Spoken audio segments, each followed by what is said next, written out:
Posibleng nasa Singapore si Cassandra Leong na sinasabing representative sa PAGCOR ni raid na Lucky South 99 Pogo sa Porac, Pampanga. Sinabi po yan ni PAGCOR Chairman Alejandro Tenco sa Damangahas interviews ng GMA Integrated News Digital.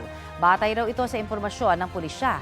Una nang sinabi ni Tenco sa pagdinig ng Senado na nakapulong niya si Ong noong July 2023 dahil sa problema sa bayarin sa PAGCOR ng Lucky South 99. Ipapasupina ng Kamara si Ong dahil hindi siya sumipot sa pagdinig tungkol sa mga isyu ng Pogo.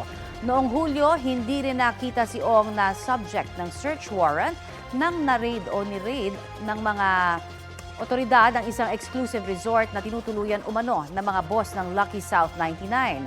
Noong Hunyo naman, inilista si Ong sa Immigration Lookout Bulletin dahil sa posibleng paglabag sa anti-trafficking laws kasama ni suspended Mayor Alice Guo at 16 na iba pa. Pero walang hold departure order para kay Ong na nagbabawal sa kanya na lumabas ng bansa. Kapuso, para sa mga maiinit na balita, mag-subscribe sa GMA Integrated News sa YouTube. Sa mga kapuso naman abroad, subaybayan nyo kami sa GMA Pinoy TV at sa www.gmanews.tv.